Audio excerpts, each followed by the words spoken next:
gustaría verte. A mí también. Pero estaba ya en la cama. ¿Te importa si nos vemos mañana? ¿Te viene bien a mediodía? Por la tarde tengo la reunión con el abogado. Perfecto, sí. No te he preguntado cómo estás. Viejo. 5 años más que yo, ni uno más. ¿Y tú cómo estás? Ahora mejor. Hello there, I'm Naz Perez, and welcome to RT Essentials. We are living in extraordinary times, especially when it comes to entertainment. We've got streamers galore, packed with endless selections, all at our fingertips. And yes, you can still stop by and see your old friend Mr. Movie Theater if you're feeling adventurous, but there's no denying the perks of this modern era. And one of the biggest perks is having more access to international and foreign language films. I mean, what better way to immerse yourself in another culture than to kick back, switch on those subtitles, and take in the cinematic tales of people and places that are unfamiliar? I mean, sure, you could travel to faraway lands, but who other than every person you follow on Instagram has the time or money to do that? I mean, seriously, do those people work? Why is everyone in Europe? Anyways, today we are going to be honing in on the most groundbreaking Spanish language films ever. Movies not only starring and produced by Spanish filmmakers, but movies that are entirely in Spanish. And with Spanish-made films gaining more notoriety globally, the what-to-watch decision fatigue is real. So let us come in and help you out. These are our selections for the best Spanish-language movies. El Mariachi. Guess what, Moco? Your little friends are right here, but not for long. They have something they want to scream to you. So listen very carefully, because I want you to repeat this to me when I come visit you.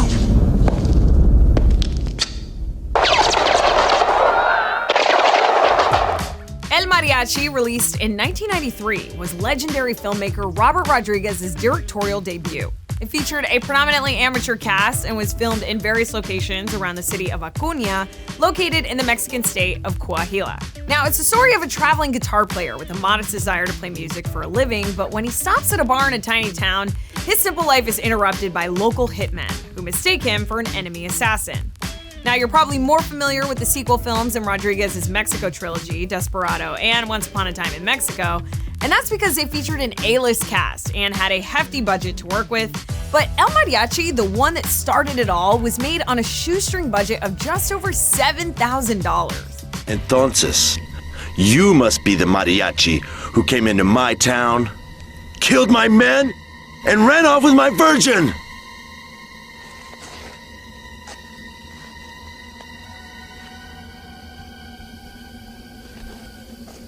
And you're talented also.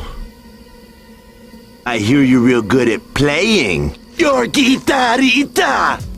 Even for the early 90s, and even for an at the time no-name director, I mean, that's pennies, fractions of pennies in the film world. And yet, despite the limited funds, El Mariachi was an actioner packed with shootouts, gritty characters, and plenty of nods to the spaghetti western era of movies. The camera work was crafty, the plot gripping, the stakes high, and the tone is serious and engaging yet hilarious. For real, I mean, this film is super funny, and it's no easy feat to balance humor and drama like that, and to package it in a way that connects with audiences. Directors will spend decades trying to master such dynamics, and yet Rodriguez nailed it on his first try. I mean, the guy's got natural style, mucho estilo. Rec. ¡Hostia! ¿Qué pasa, Pablo? Joder. ¡Pablo, qué pasa! ¡Dime algo! ¿Qué está pasando ahí dentro? ¡Pablo, ¿por qué gritan? ¡Pablo, contéstame, hostia! Vámonos, corre, corre. ¿Qué está pasando ahí dentro, Pablo? ¡Vamos, rápido, rápido! Rec is a found-footage horror film co-directed by Juanme Balaguero and Paco Plaza, and it was released in November 2007. It stars Spanish actress Manuela Velasco, who actually made her film debut in Pedro Almodovar's Law of Desire. Definitely check that one out if you haven't. It has a 100% tomato meter score. I mean, need I say more? Back to Rec though. Velasco plays Angela Vidal, a reporter who, along with her cameraman, records the horrifying outbreak of a disease that turns humans into vicious cannibals. And because that isn't scary and stressful enough, police and military have sealed off the apartment building where the outbreak is spreading and trapped Vidal inside. Now, this plot sounds familiar. It's because REC was remade for American audiences and released as Quarantine in 2008. REC was filmed in Spain with a zombie-infused apartment building located on Rambla de Catalunya, a bustling street in central Barcelona. Grabaré lo que haya.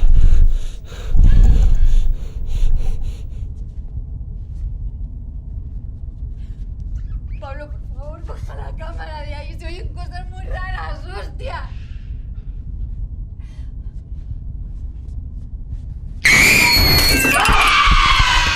Similar to Rodriguez, Balaguero was working with a modest budget, only $2 million. Okay, so it's a lot more than $7,000, but still for a feature-length film, $2 million is not a lot. And with that modest budget, Balaguero managed to make one of the most terrifying horror films of all time, certainly in the found footage subgenre. The BBC called it, quote, a runaway roller coaster of a fright flick, and Empire magazine wrote that it's a handheld zombie flick with more than enough shocks to hold its own.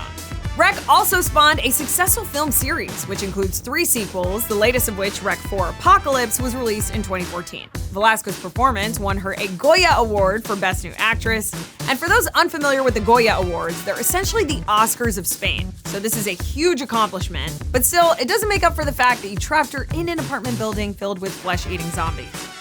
Roma! ¿Qué? ¿No me vas a hablar? No puedo, estoy muerto. Entonces resucita pues y ya nos vamos. No puedo, estoy muerto. Ah, bueno.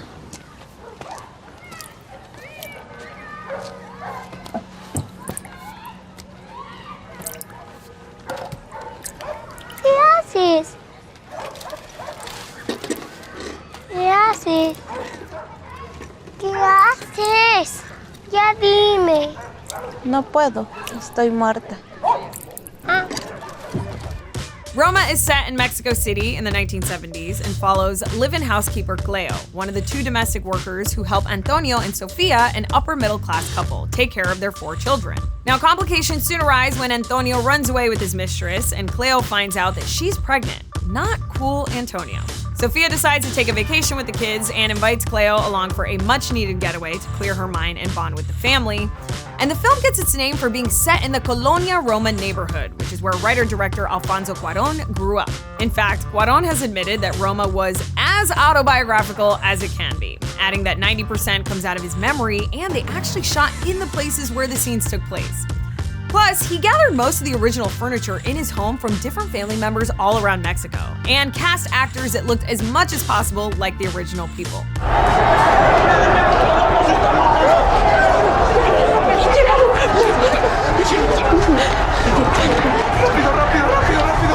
¿Dónde está? ¿Dónde está, chicas? ¿Dónde se va?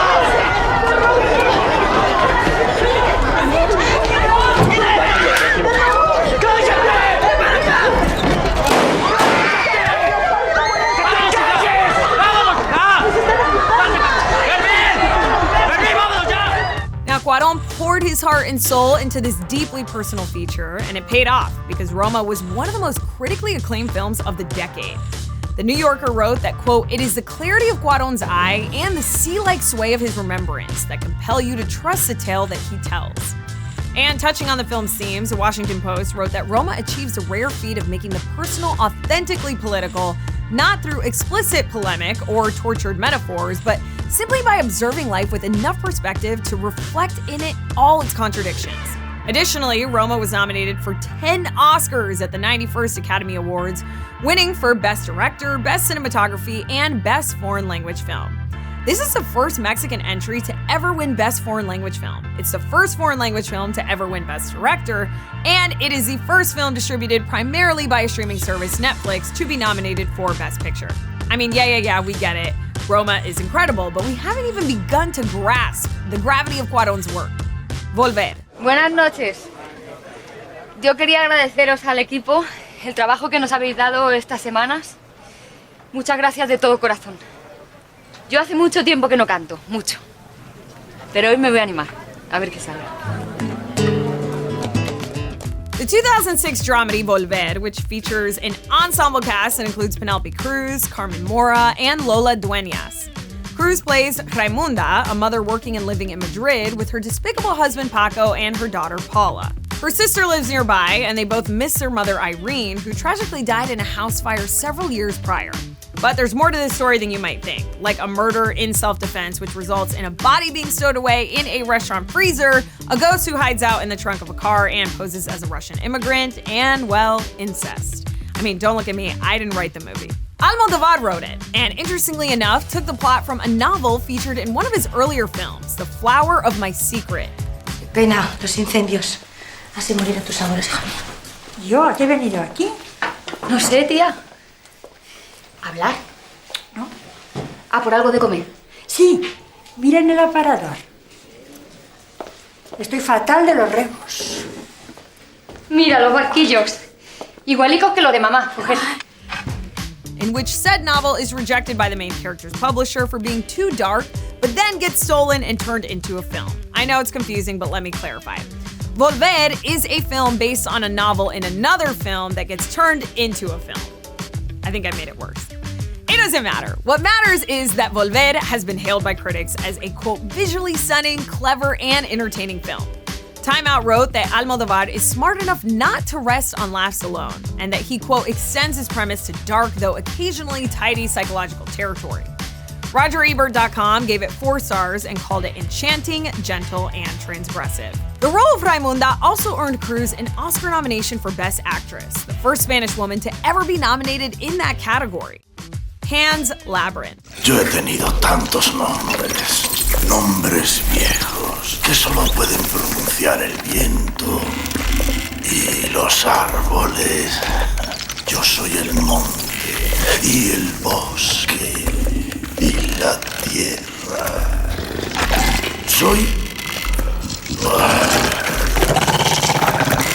Soy un fauno. You must have known Mexican-born Guillermo del Toro would make it on this list because he is, after all, one of the greatest living filmmakers. And one of his pinnacle works is the dark fantasy drama Pan's Labyrinth. Set in 1944 Spain, it's the story of a young girl named Ophelia who arrives at the army post of her ailing mother's new husband, Captain Vidal. Now, Vidal is a Falange officer, deranged, psychopathic, and desperately trying to thwart off a Spanish Maquis uprising. Now, while exploring an ancient labyrinth, Ophelia encounters a mysterious faun, Pan, who tells her that she is a legendary lost princess and must complete 3 dangerous tasks in order to claim immortality. Now, Del Toro considers this story a parable, and the film perfectly intertwines dispiriting historical events with fairy tale elements, the mundane with the magic. Y habéis elegido bien, Alteza. Venid a mi lado y sentaos junto a vuestro padre, que tan largo tiempo os ha esperado.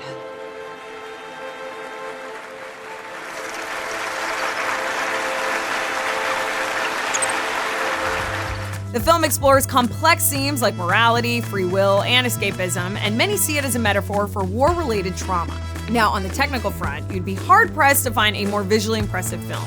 And that's largely because Pan's Labyrinth blends with animatronics with CGI and utilized cinematographer Guillermo Navarro, who is a frequent collaborator of Del Toro and Robert Rodriguez. And speaking of other Mexican filmmakers, Alfonso Cuarón was a producer on this film, which only helped to increase its chances for success. And bet your devil's backbone that this one succeeded.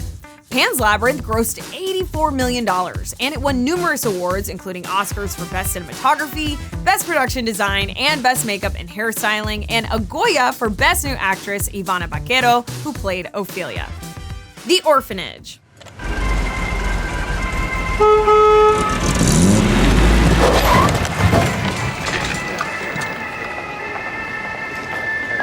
Es ella. Es la mujer que estuvo en casa. ¿Berenga?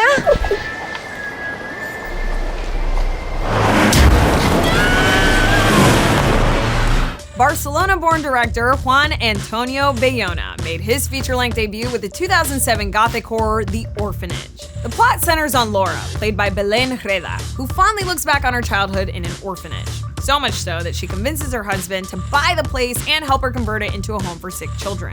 Now, since I already mentioned that this is a horror flick, you can surmise that things are gonna go south pretty quickly, and they do. One day, Laura's own adopted son, Simon, disappears. Simon is critically ill, and after being missing for several months, is presumed dead. Now, grief-stricken, Laura believes she's hearing spirits who may or may not be helping her to relocate poor little Simon. Bayona had seen Belén's performance in The Sea Inside and knew that she was the one to play Laura. Mamá, ¿me puedo despertar? Claro que sí, mi vida, claro que puedes.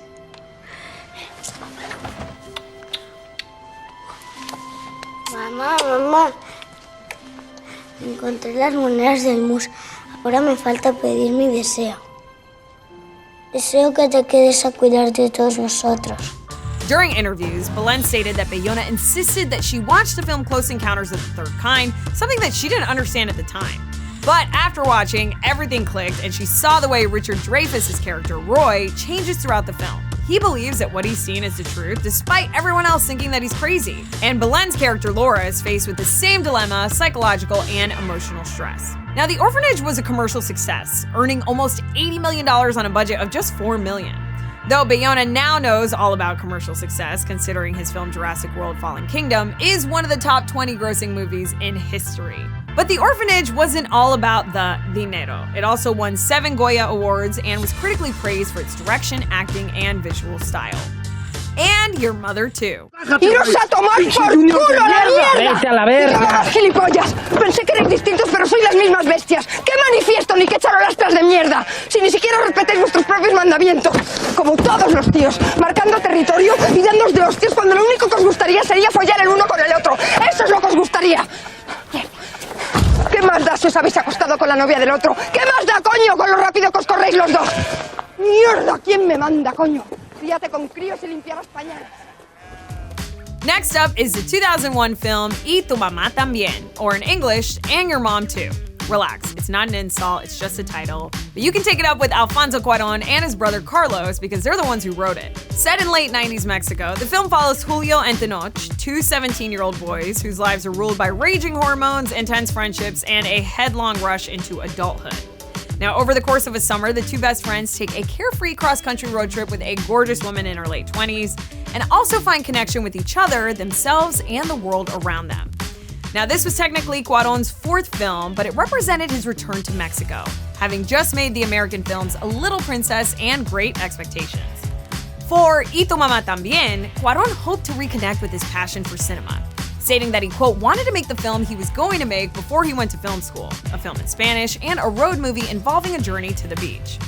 So, Cuarón called his brother and said, let's write a movie. Luisa pasó sus últimos 4 días en el Centro de Salud de Santa María Colotepec. A petición suya, ni Chuy ni Mabel mencionaron jamás la aventura con Tenoch y Julio. Antes de morir, le regaló a la pequeña Lucero la figurita de la ratona que llevaba su nombre. Tenoch se disculpó. Su novia lo esperaba para ir al cine. Julio insistió en pagar la cuenta. Nunca volverán a verse. Pues hablamos, ¿no? Sí. And when it came to film, he got away from the production techniques associated with Hollywood and instead embraced a documentary realist style. Similar to Roma, Cuarón was inspired by his own life, specifically the trips that he took during his youth, though he did admit neither him or his brother got to take those trips with a beautiful Spanish woman. Y tu mamá también set the record for the highest box office opening in Mexico's cinema history, which was made even more impressive by the fact that the Mexican Directorate of Radio, Television, and Cinema slapped the film with the highest possible rating, 18+. Alfonso and his brother were so outraged by this decision that they actually ended up suing the RTC. But lawsuits aside, nobody could have stopped this film from gaining the recognition it deserved, and Y tu mamá también earned an Oscar nomination for Best Original Screenplay and a Golden Globe nomination for Best Foreign Language Film. Sin nombre. Porque te lo tienes que ganar. Por el momento comparte. Porque lo que es de la Mara, para la Mara. La mecha tu basalzo. Sin Nombre is a 2009 Mexican-American thriller written and directed by Cary Joji Fukunaga.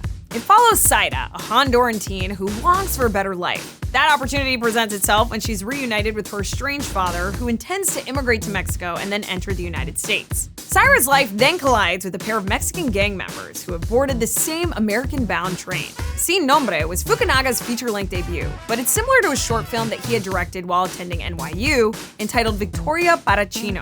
That short film was based on a real incident that took place in Victoria, Texas, where a truckload of passengers who were immigrating to the United States died of heat exhaustion after being abandoned by their driver.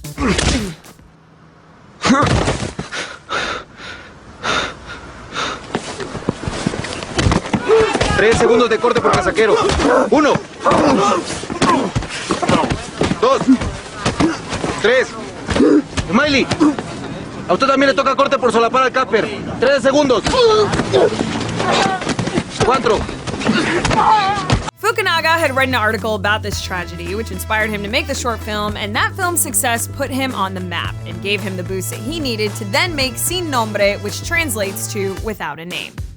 Right out of the gate, Fukunaga proved to be a visionary with a passion for human rights, and Sin Nombre was met with rave reviews.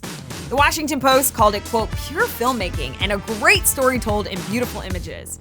And the Associated Press wrote that Sin Nombre is at once subtle and intense, familiar but refreshing, intimate even as it tells a story untold, numbers have endured. Most importantly, Fukunaga has given a name, a face, and a story to a demographic that deserves to be represented. Pain and Glory. Conocí a Marcelo en un váter lleno de gente. No era la primera vez que lo veía. Pero fue esa noche, después de rozarnos casualmente, cuando descubrí que me gustaba aquel chico. El fin de semana lo pasamos entero en la cama. Y cuando quise darme cuenta había pasado un año y ya no podíamos vivir el uno sin el otro. Estábamos en 1981 y Madrid era nuestro. Last but certainly not least is Pain and Glory, a 2019 drama written and directed by Pedro Almodóvar. It's the story of an aging Spanish film director named Salvador Malo, played by Antonio Banderas, who is in the middle of a creative crisis and revisits memorable events of his past. In addition to Banderas, the film starred Asier Exiandia and Penelope Cruz. Now, Almodóvar has gained recognition with the success of his films Women on the Verge of a Nervous Breakdown, Tie Me Up, Tie Me Down, High Heels, and Live Flesh. But it was his next two films, All About My Mother and Talk to Her, that earned him an Oscar each. One for Best International Feature Film and one for Best Original Screenplay. ¿Saben algo más? ¿Te refieres a nosotros? Lucrecia, mi mujer, mi exmujer, nos estamos separando. Sí, se lo conté. No sabe que eres tú, sabe que estuve con un tío en Madrid durante 3 años. Y también se lo he contado a uno de mis hijos para animarle. Con el tiempo le contaré que eres tú. Es muy cinéfilo y no me lo perdonaría que no se lo dijera. ¿Tienes pareja ahora? Sí. ¿Y tú? No. Now, these wins catapulted his career, and by the time Pain and Glory was released, Almodóvar was an international sensation with a cult following and far too many accolades to count. I mean, seriously, we could fill up an entire episode just listing his awards. The point is, many directors that reach the level of success Almodóvar has have also reached their creative peak, and their subsequent work seems to deteriorate in quality, kind of like Banderas' character, Salvador. Except Almodóvar seems to only get better in time, like a fine Rioja Gran Reserva, and Pain and Glory was considered one of his finest works to date. It received 2 Oscar nods, one for Best International Feature Film and one for Best Actor Banderas, and was critically praised, with Time Magazine and the New York Times naming it the best film of the year. And there you have it, my friends, our picks for the best Spanish language movies. I know there are many others, but we can only cover so much. But if we miss a title that you think deserves to be on this list, don't go all Ed Mariachi and start pulling weapons out of your guitar case. We have got plenty of episodes of RT Essentials coming your way, and we will get there soon enough. Thanks again for tuning in. I'm Naz Perez, and I'll leave you with one of my favorite quotes from Guillermo del Toro: "There is beauty and humility in imperfection."